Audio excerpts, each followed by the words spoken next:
prove yourself. Galacia, Kapitulo 6, 1 hanggang sa 5. I-appeal dahil na ito ang 2 Corinto, Kapitulo 13, versikulo 5. Okay, atong basahon, nag-ingon din na. Mga igsoon, kung ang usa ka tawo mahibigas ngadto sa kalapasan, kamong mga espirituhanon mao ang magpahiuli kaniya uban sa espiritu sa kalumo. Kalandunga ang imong kaugalingon.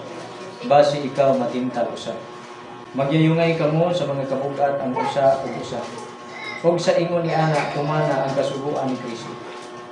Kay kun adunay magpakaarong ingnon samtang siya walay unsa man. Siya nagalimbong sa iyang kaugalingon. Ang matag usa pasulaya sa iyang kaugalingong binuhatan. Ug unya ang iyang ipasigarbo mao na lamang ang iyang kaugalingon kung dili na ang iyang silingan. Silingan ang gigamit nga word na. Ang gigiganan ang Apollo matud pa sa English, giingon din na not in another. Ang gigamit silingan pero ang word na gigiganan na dili ang uban, dili ang lain. So, lain ta. Kay ang matag usa ka tawo kinahanglan magpas-an sa iyang kaugalingong luwan. Sa English, brethren, if a man be overtaken in a fault, ye which are spiritual, restore such one in the spirit of meekness, considering thyself, lest thou be also be tempted. Bear ye one another's burdens, and so fulfill the law of Christ. For if a man think himself to be something when he is nothing, he deceiveth himself. But let every man prove his own work, and then shall he have rejoicing in himself alone, and not in another. For every man shall bear his own burden.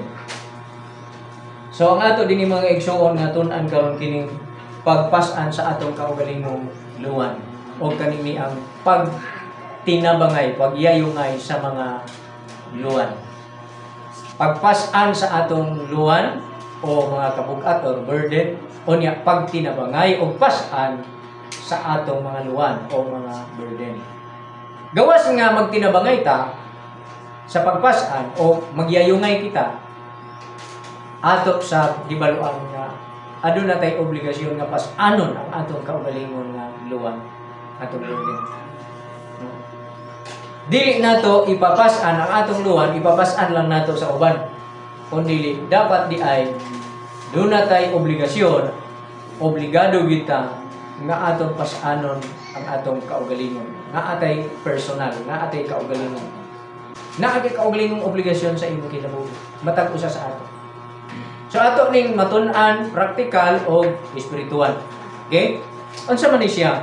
Ang gitudlo dinhi. Kinahanglan ang mga followers ni Jesus Christ, kitang mga nagtuon sa atong Ginoong Jesucristo, mahibalo kita nga aduna kitay obligasyon sa atong kaugalingon. Amen. Doon tay obligasyon sa atong kaugalingon. 2 Corinto Kapitulo 5 versikulo 10. For we must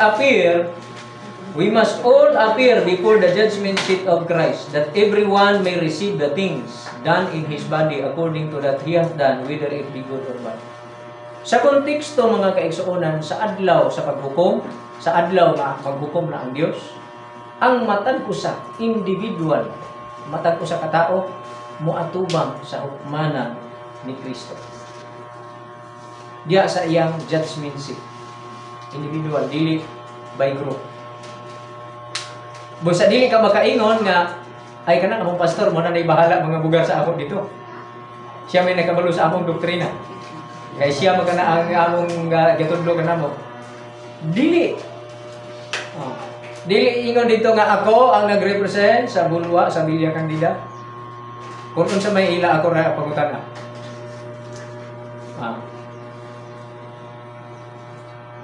Kaya nga o nga naman kanisikuan nga dili man kani gaampo. Kasi gilang ako nalibala anak kaya ko may nagampo mi sa nagkupara ana sa iya. Ginoo. Dili man kani siya gatuon.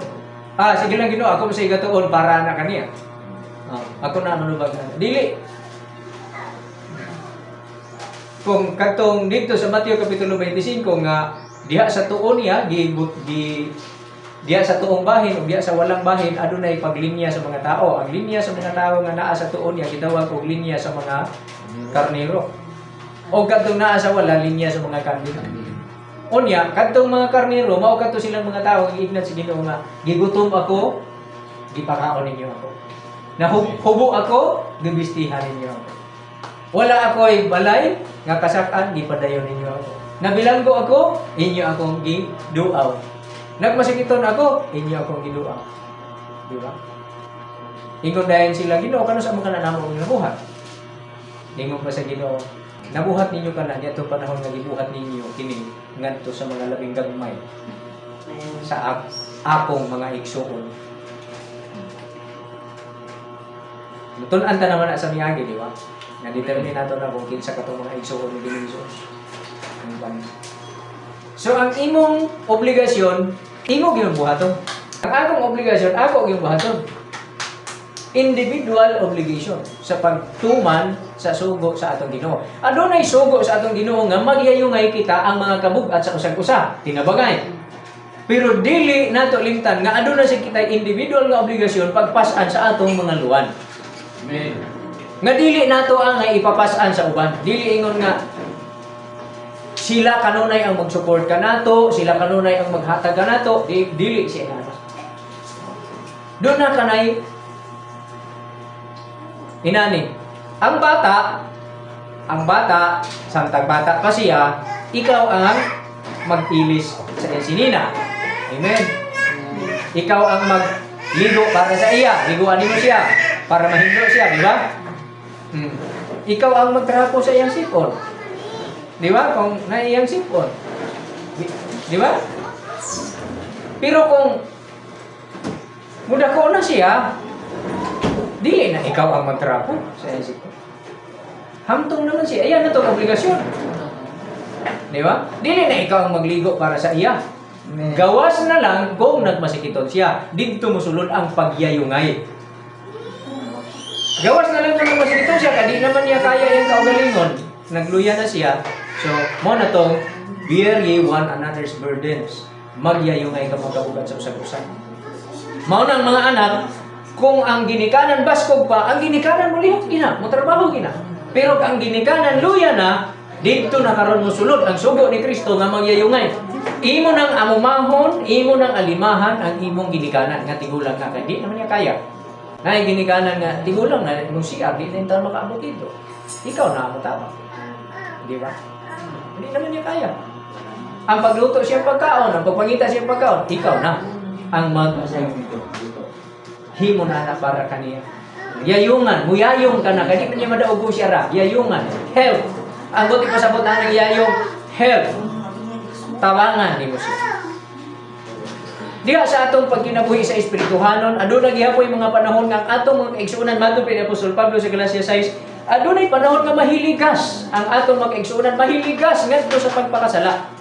Ang atong buhaton daw kadtong mga espirituhanon magpahiuli kaniya uban sa espiritu sa kalumot.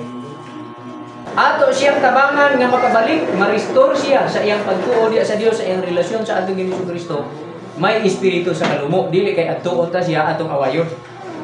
Dili di ay kay atong sipya tabangan nato atong ibalhin ta sa praktikal kinabuhi. Tabangan man tud nato atong inahan nga nagkalisod na pero kasabaan pagyapon nato. Dili dapat tabangan nato ang atong inahan o ramahan nga naglisod na kay tigulang na, dili uban sa pagpagasaba kundi tabangan nato siya uban sa espiritu sa pagkalungo.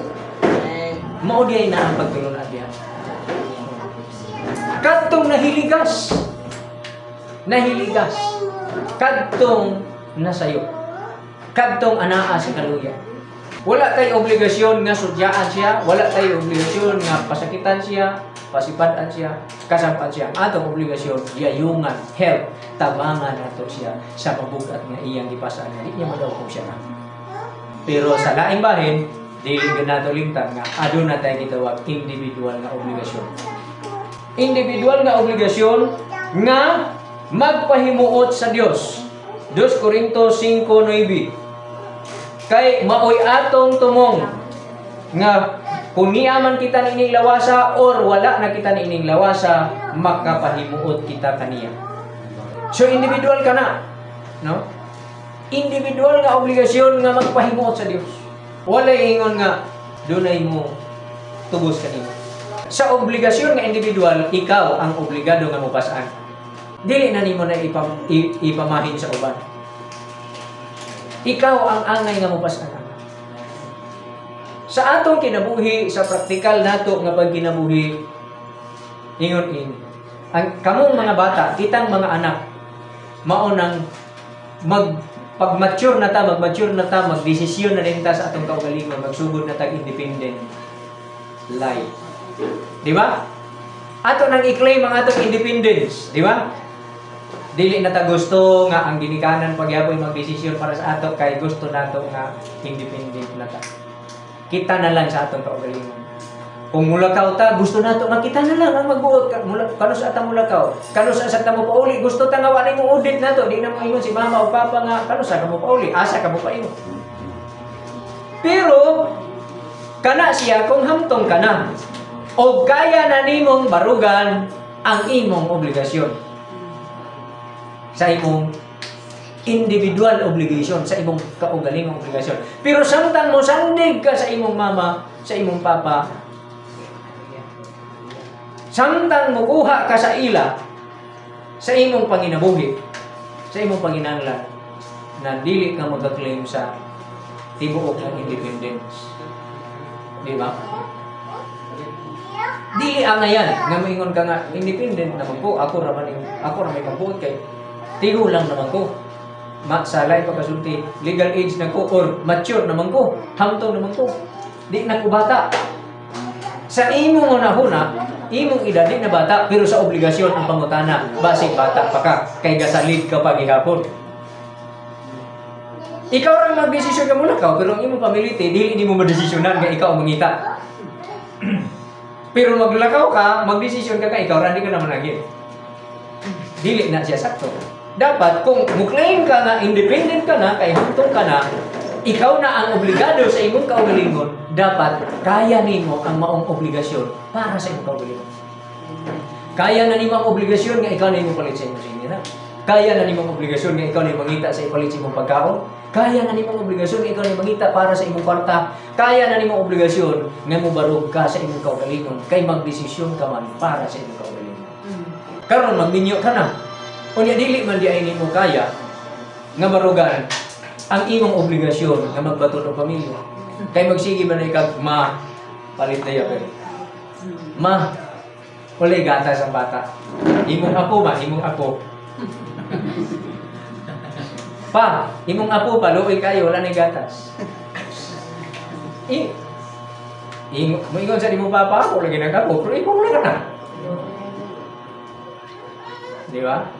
Pero karon, ma, tanami imong apo ma, gwapa kayo. Imong apo ma, gwapo kay ma, bright ra ba? Di ba?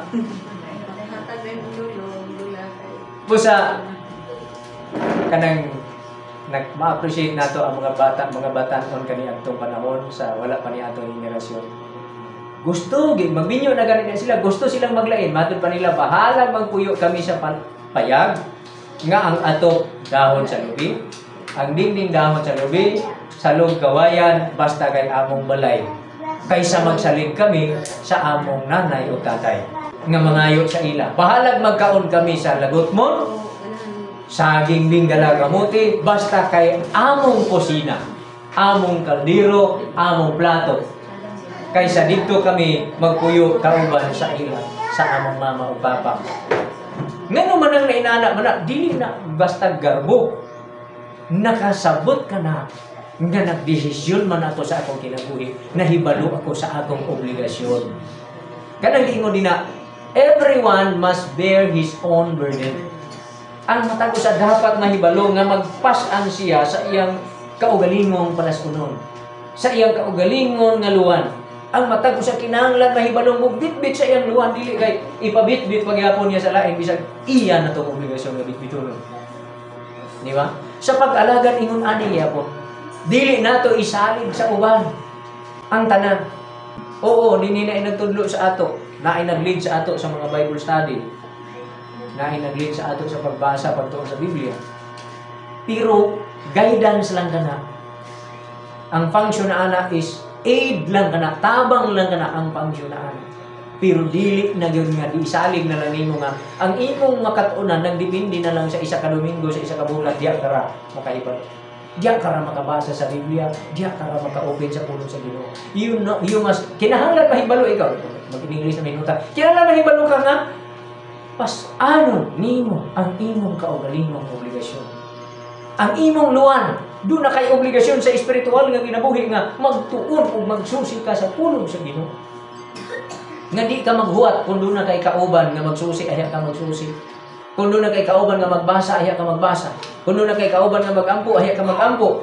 Kung doon na kay kauban nga maggitar-gitar, kay magkanta, ayaw ka magkanta, nga magdayag sa Ginoo. Dili. Di ba? Samara nga, dili sa atong praktikal nga kinabuhi, dili na ta maghulat nga magsalig ta sa uban. Ano sa baka ni sila bukaon, igutom naman ko. Wa pa man naghagad. Sa ang paghagad, wa mangilinungag. Kaya ang tanan naghulat doon po, gadunay mulungag. Di ba? Pero kung luna na responsable din na, muingon na siya. Maglungag ko. Magluto ko. Mintaras wala pang oras sa tingkaon. Kaya pag abot sa oras sa tingkaon, naanay na kaon. Di ba? Pero lahi man ang management sa grupo, mga kaigsunan. Kaya ang grupo, basta ang grupo, hugpo, ga-manage ang kanang gitawag human resources, ang mga tao. Mauna na sa pamilya, ga-asayinan ka na sa obligasyon, ga-asayinan sa trabaho. Kaya kung hindi mo asayinan, ang tilulura araw na. Dapat, dili pwede anybody, dili pwede nga everybody, kung dili, dapat somebody, naagay somebody. Somebody must be assigned nga magluto, somebody must be assigned nga maghugas. Kaya kung everybody, anybody na lang ang manghugas, dili. Ang nakita ko, anak, wag yung manghugas. Nobody. Nobody will come. Nobody ang magluto. Wala. Si nobody ang magluto dito. Patingan ka, no, tuwa na si nobody. Di ba? Buti pa sa wala na iniadto dito para mo trabaho magluto. Kaya wag may na-assign. Ga-manage ang human resources basta pamilya na. Ring human resources man na kanang bana o asawa, mga anak. Naay management, di ba? Apil ang kwarta, mao na nga mga anak dili sa basta mangayo na lang i-manage gyapon ang financial resources kay budgeton siya. As nga di ka na siya basta mahurot kung dili mo kampot na siya sa inyong panginahanglan, paigo.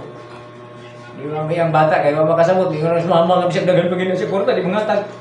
Dili ingon anak ka sayon nga manghatag na lang kay manage lagi. Di ba? So, ang mga task sad sa balay, i-assign gyapon kana siya. I-assign. Mao gyapon din sa church kay kung daghan ta, magsulod mo istorya ta tanan na gyapon management kay kung daghan na ta, kung dili nimo i-assign ang imong mga task, ang mahitabo ana, anybody, everybody, ang mahitabo, nobody. Nobody ang resulta. Ngano man nga wa may nitindog. Tungod sa anybody o everybody nga prinsipyo. Di ba? Pero kung i-assign mo to somebody, sigurado mo tindog ito si somebody. Kaya na-assignan man. Di ba?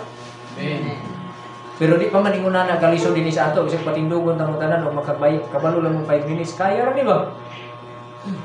Pero ang atong management is duha o tulo. Manak siya ang atong mga paagi diya sa church. Duha o tulo. Duha tulo mo kanta, duha tulo testimony, duha tulo nga mag-share po ng Ginoo. Kaya aron nadili kung kaayo pa. Pero kung atong himuon nga tag 5 minutes ay sobra pa sa duha, makahimo.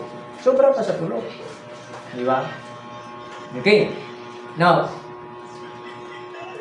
so nasabta nato mga igsuon, ang atong ginaisgutan din duha ka bahin, duha ka punto. Praktikal natong kinabuhi. Natay individual nga obligation o doon na tayo obligasyon ingon nga hugpong or team. Asa man na i-apply ang hugpong sa praktikal nga kinabuhi? Sa inyong pamilya, sa atong panimalay. Okay?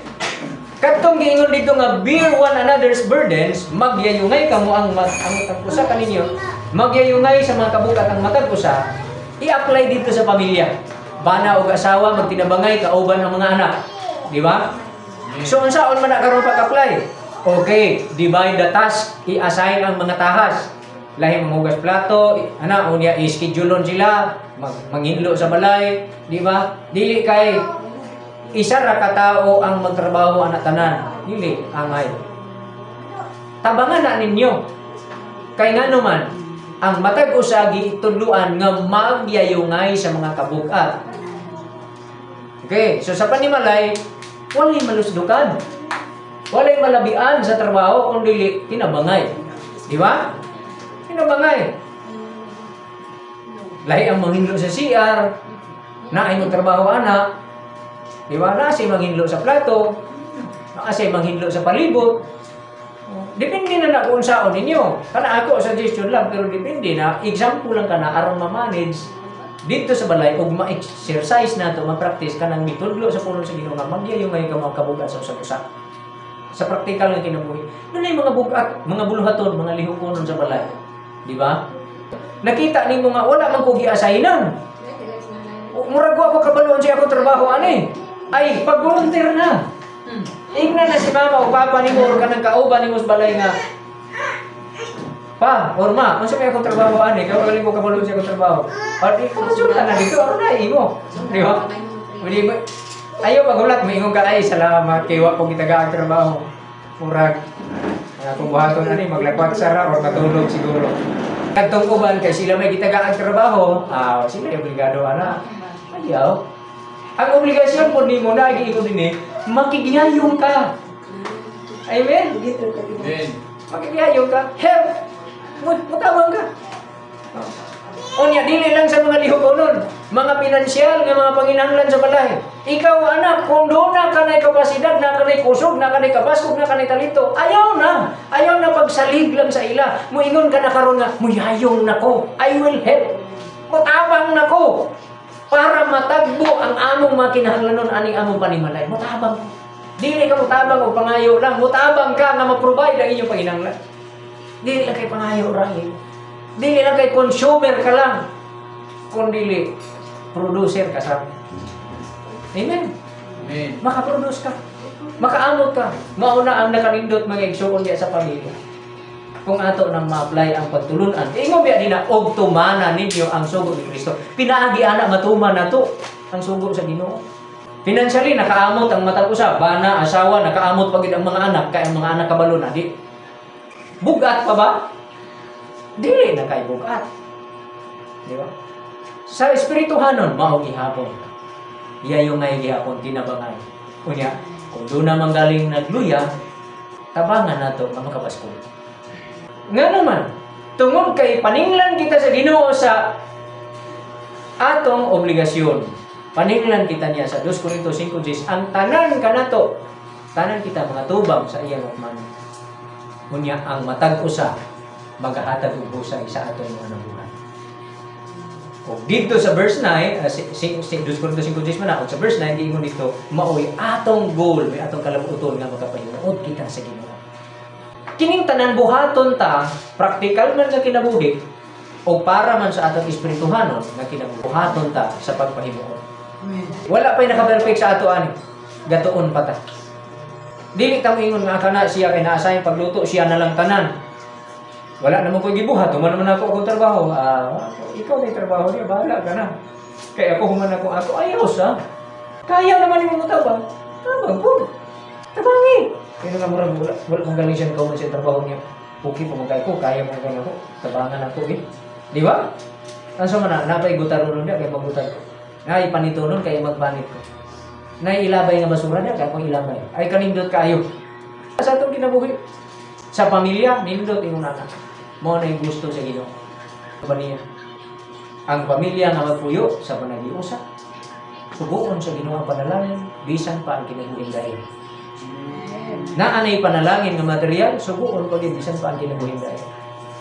Kanindot tayo. Salmo 133 na mabasa. Ang magpuyo nga maghiusa, subuon sa Ginoo ang panalangin, bisan pa ang kinabuhing dahil. Pero unsay timuilan nga nagkahiusa, tungod aning Galacia 6 nga itong ibasa, nagyayungay sa mga kabugat sa usag-usag. Kung sa may hinungdan na nang ga-offering ta din sa church, ano yung purpose? Dili man nga panguliktahon lang na kay para doon ay makasapi ang church o kinsay na dumala church para na yung kasapi siya. Dili man na panapi. Para man na siya magkatiyayungay kita ang magkabugat sa usag-usag. Di ba? Para kung doon ay panginahanglan ng atong panimalay sa pagtuo, natay mabuot nga atong magamit sa atong marangan. Di ba? Kay mo man ingon sa Ginoo sa Old Testament nga dal-an ninyo kay aron dunay makaon dito. Sa akong panimalay. Kay kinsa may mga unay dili sa panimalay sa Dios, di mga anak sa Dios. Kaya atong gibasa dito sa Salmo 50 kanina, ang Dios di man mukaon. Pero ang diha sa panimalay sa Dios, ang mga unay nila kung kinsa yung makaon nila, mga anak ra mo sa Dios. Amen. Di kinsa ra day mo mukaon, anang ato giamo, kanang ato gidala nga mga gasa, di ba? Salamat sa Ginoo. Sa Ginoo di ka nato. Buti pa sa pagkitar gyapon beneficiary anak sa atong mga maayong buhat. Kamo na atong gisunod dinhi nga prinsipyo nga pagtulungan. Okay. So diha ra tataman mga igsoon, daghang salamat. Hinaot nga nakuha ninyo ang sahid nga obligasyon katong pag-apply spiritual, iya pag-aplikar po sa practical nga ginoo. Okay? Saan nato ni pag-aplikar ang prinsipyo ni ini pag yayungay o ya kanidayong pagpasan sa mga kaugalingong luwan, individual.